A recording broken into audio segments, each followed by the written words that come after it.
In this video, we are going to learn about primary key. Okay, so I will just write here primary key. Okay, this is what we are going to learn. Okay, so let's first understand this concept.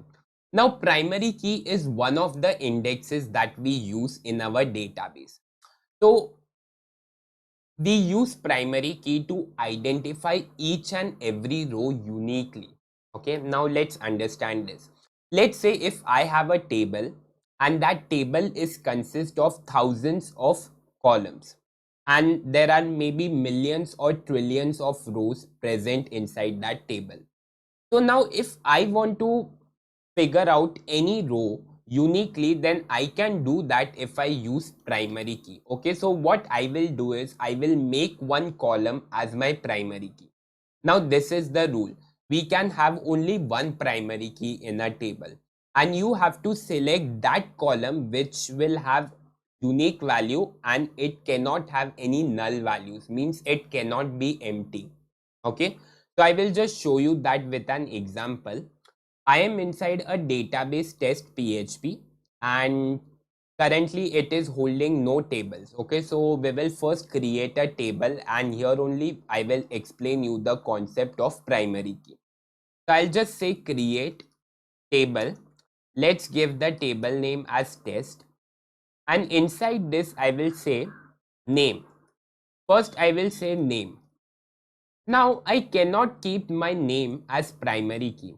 That is because we know that names are common. Okay, let's say two or three people can have a same name. Okay, so I cannot keep this field as primary key because I cannot identify each and every row uniquely.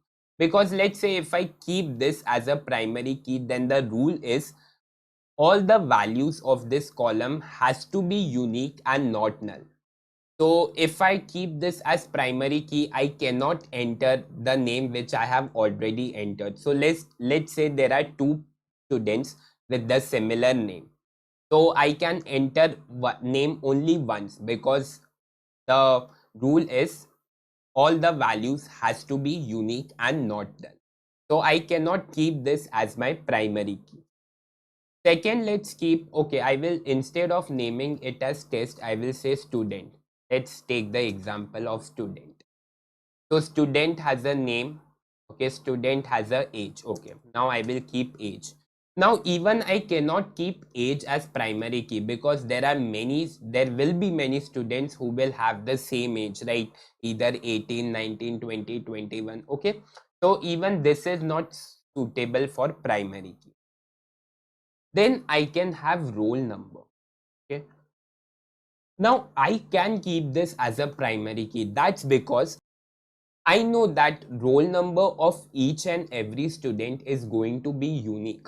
Okay. We all know, let's say if there are 50 students in my class, then I will have total 50 roll numbers because two or more people cannot have a same roll number. Each student will have its own unique roll number. And even this field cannot be empty because there cannot be a situation where a student does not have a roll number, right? Every student will have a roll number. So here my both the conditions are getting fulfilled. First is the values will be unique. All the values will be unique. Unique means a value cannot be repeated. Let's say if two people have same roll number, then I cannot keep this as a primary key because then it is breaking the rule. And second rule is it cannot hold null values. So there should not be a student who does not have a roll number. Okay. So both the conditions are fulfilled. So I can keep this as a primary key. So the syntax is after the type, I will just give out a space and I will just say primary key. That's all. So this is how you create a primary key. First the name of the field, then its type and then primary key. Just type primary key. Okay. So you have to figure out what field should be the primary key. What should be the best suited, I would say, because there will be many options available in front of you. Let's say if I again create one more field called email. Now we all know that even email is unique for each and every one. So even I can keep email as my primary key, but no, there can be a student who does not have any email. Okay, this situation might happen. Okay, so you need to check both the conditions. First, the values must be unique, and second, it cannot hold null values, means there should be some value. It cannot hold null values. Okay, so this is not best suited.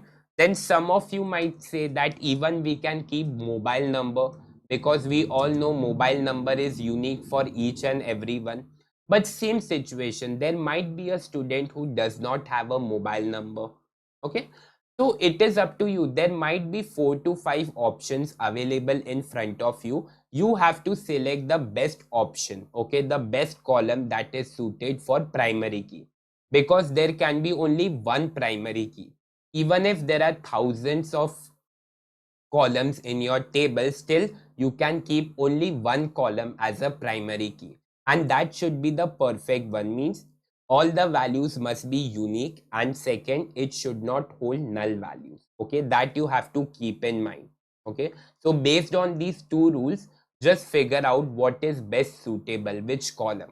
So according to me, roll number is the best option for primary key, because every student is going to have a different roll number, and it cannot be null, because every student will have a roll number. Okay, there won't be any student who does not have a roll number. Okay, this cannot happen. Okay, so this is the entire concept of primary key. Okay, so now what I will do is I will just execute this. So basically I have created a table student, and it is consisting of 3 columns. First is name, second is our age, and third is roll number, which is primary key. So let's execute it.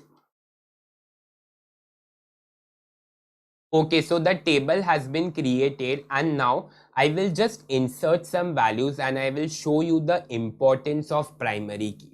Okay, why it is so useful. Okay, I will just show you. First, let's insert some data into the table. So I will just say insert into the table name is student. Values, let's say first is the name, right? So I will just say Kevin.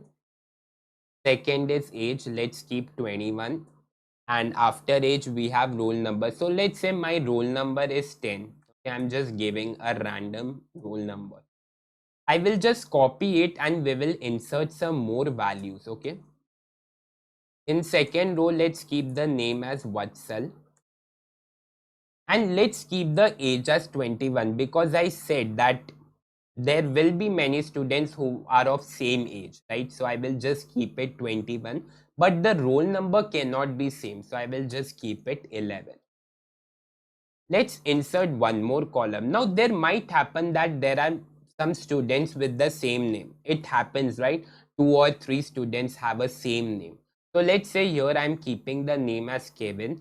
Okay, let's keep the age as 22, and the roll number, let's keep it 12. So this is what I wanted to convey, that names can be similar, age can be similar, but roll number cannot be similar in this case. Okay, so you will have to decide based on the situation. Sometimes you will work on some different table. Right here the example is of student, but let's say is if the example is of any employee, so in that case, employee ID can be a primary key. Okay, so you need to figure it out. So I will just say go. Okay. Now the rows have been inserted. Now I will just show you the values. Now comes the concept of primary key. Now let's say if I want to call or I need the row of the I need this row.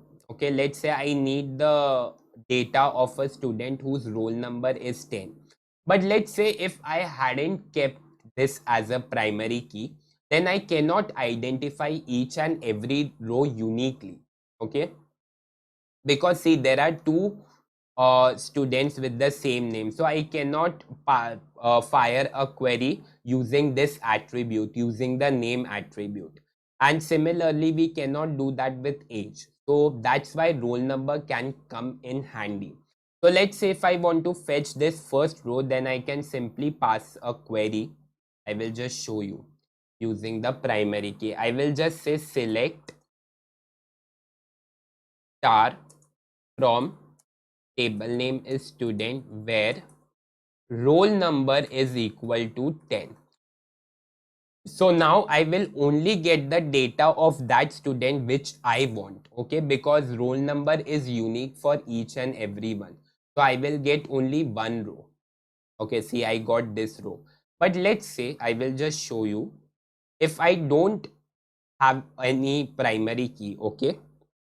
So in that case, this can happen. See, I I just say select star from student where name is equal to Kevin. So if I just fetch any row using these all attributes, these are column names which are not primary key or which don't have a unique value, then you will see the problem. Then see what happens. I will get two rows in this case because there are two students with the name Kevin. Okay. So if you want to fetch out any particular row or particular student, so in that situation primary key comes into the picture. Okay, so this is the importance of primary key. Okay, so this is all for today's video, and in the next video we are going to learn about the unique index. Okay, thank you.